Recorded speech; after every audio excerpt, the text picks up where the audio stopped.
নমস্কার বন্ধুরা, বাংলা ও বাঙালি রান্নাঘরে আপনাদের সকলকে অনেক অনেক স্বাগত জানাই। আজকের রেসিপি তিব্বতিয়ান সাফালে। আশা করি থাম্বনেল দেখে প্রথমেই আপনারা বুঝে গেছেন রেসিপিটা।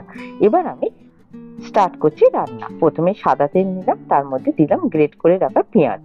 আদা রসুনটা কিন্তু পেঁয়াজের সাথে গ্রেট করে নিয়েছি।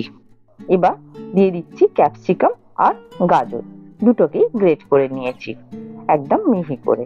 আর দিচ্ছি বাঁধাকপি, বাঁধাকপিটাকেও গ্রেট করে নিয়ে কড়াতে দিয়ে দিলাম। এবার সবগুলোকে ভালো করে মিশিয়ে নেব প্রথমে সবজিটাকে। এখানে কিন্তু আমি ভেজ সাফালে বানাচ্ছি, আপনারা চাইলে চিকেন অ্যাড করে চিকেন সাফালেও বানাতে পারেন। ভেজ বানাচ্ছি আর তার মধ্যে দিচ্ছি কিন্তু আমি সয়াবিন। সয়াবিন দিয়ে কিন্তু বানালে খেতে কিন্তু আরো সুন্দর লাগে।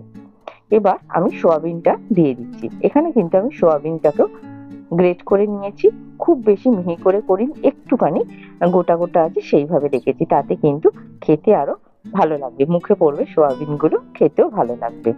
প্রথমে আমি গরম জলে একটুখানি সেদ্ধ করে নিয়েছিলাম সয়াবিনটাকে, তারপর জলটাকে একদম ঝরিয়ে নিয়ে নিগড়ে নিয়ে তারপর গ্রেট করে নিয়েছি।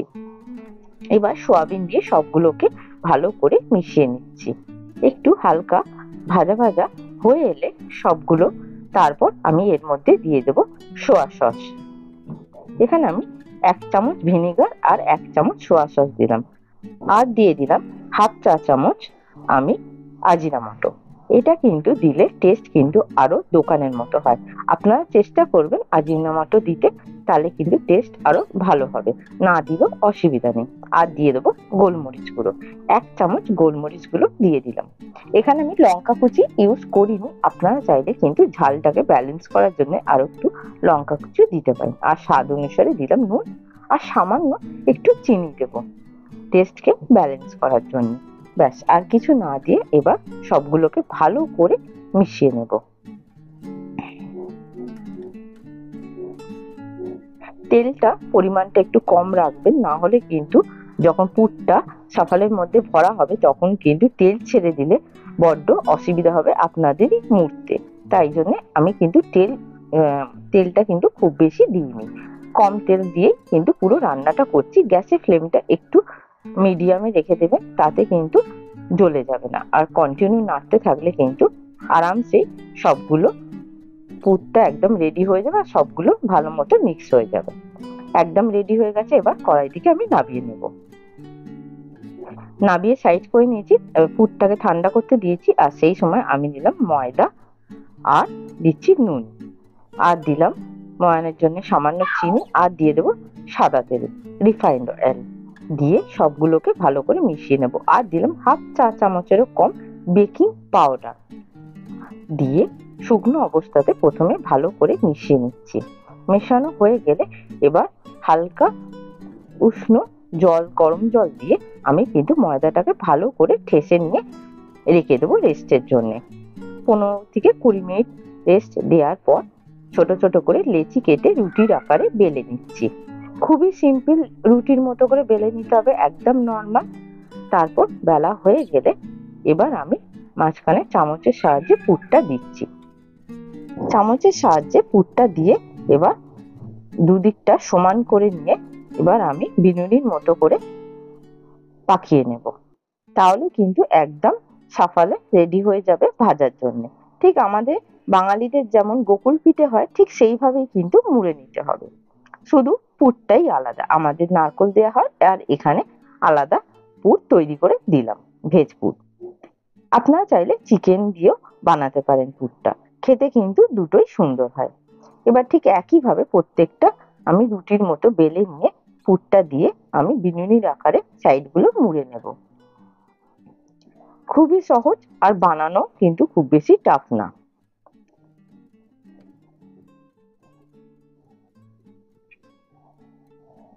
এইভাবে করে নিয়ে আমি এবার তেল গরম করতে বসিয়ে দিয়েছি।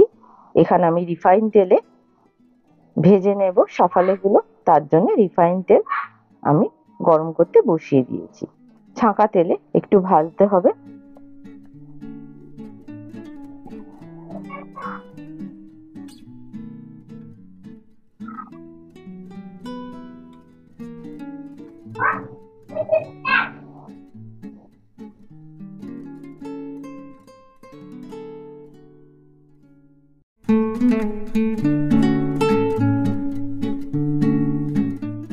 সব সাফালে গুলো কিন্তু মোড়া কমপ্লিট হয়ে গেছে। এবার আমি ভেজে নেব। তেল গরম হয়ে গেছে, এবার আমি একটা একটা করে সাবধানে দিয়ে দিলাম। আর গ্যাসের ফ্লেমটা কিন্তু এই সময় একটু মিডিয়ামে রাখবেন, না হলে কিন্তু টক করে পুড়ে যাওয়ার চান্স আছে। লো টু মিডিয়ামে রেখে আস্তে আস্তে করে আমি ভেজে নেব।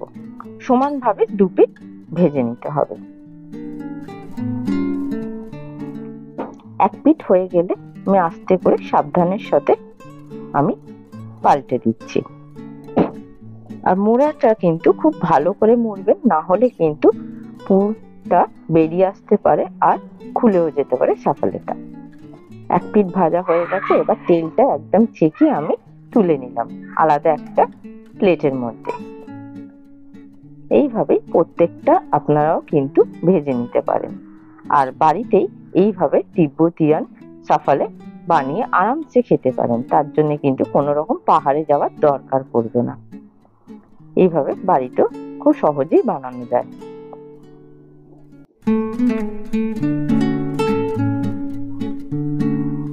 প্রত্যেকটা আমি ভেজে নিচ্ছি একইভাবে, আর তেলটা কিন্তু একদম ছেঁকে তুলে নেব।